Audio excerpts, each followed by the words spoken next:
Yan. Isa naman pong video mga guys. Panoodin nyo po. Yan. Yan po mga guys. Ang isdang buktit. Tingnan nyo po. Pagmasdan nyo po mga guys. Yan. Ano po. Yan. Yan po siya mga guys. Tingnan nyo po mabuti. Yan. Tingnan nyo po. Yan. Pinakikita ko po sa inyo ano. Ibang mukha. Yan po ang buktit. Tingnan nyo po. Yan po yung matinik. Ayan po, ang balugbog.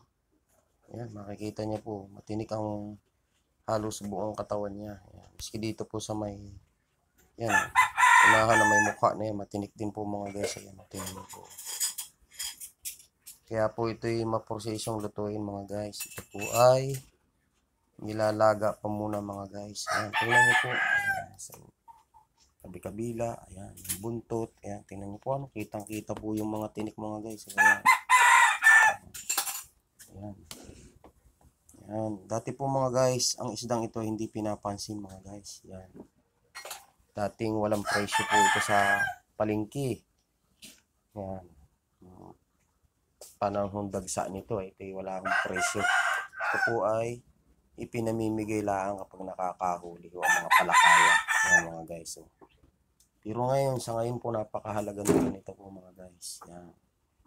Pagkat ito po ay may presyo na sa palengke. Mahal na rin po ang presyo nito. Ito po ay kinikilo na. Tulad nga po nung nasabi ko noon, ito ay hindi binibili, pinamimigay lang. Sa katagalan ho ng panahon, paglipas ng panahon, ayan, nagkaroon ho siya ng presyo dahil hindi na ho siya kasing dami ng mga panahon ng 80s, 90s. Yan po yan. Ngayon pong panahon ng year 2000, yan, medyo humina po ang demand nito umunti. Hindi katulad po nung mga guys. Yan. Ito po ay akala nyo yung isda na napakasimple lang. Pero ito po ay napakasarap mga guys. Yan. Ito po ay kinukunot. Kung alam nyo po yung lutong kununot, yan. Yan po ang luto niyan. Pag hindi naman po ay ito po ay inaadobo. Yan, ito mga guys, yung po ang luto niyan. Inaadobo na may gata. Yan.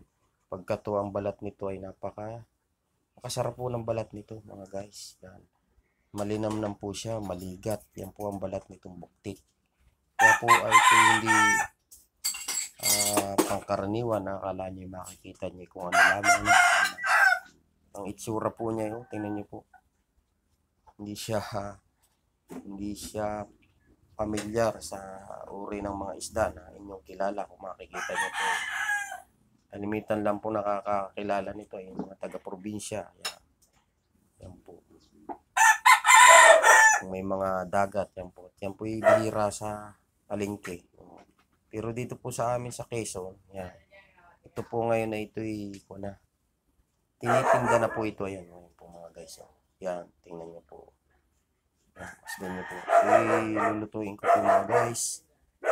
Tulad nga po nung sinabi ko, ito po kukunutin ko mga guys. May lahok na dahon ng sili mga guys. Yan. Napakasarap po nito mga guys. Yan, tingnan nyo po. Yan. Hanggang sa muli po mga guys. Pero minyong panoodin ang aking mga upload na video para makakita po kayo ng kakaiba. Salamat po at see you watching po.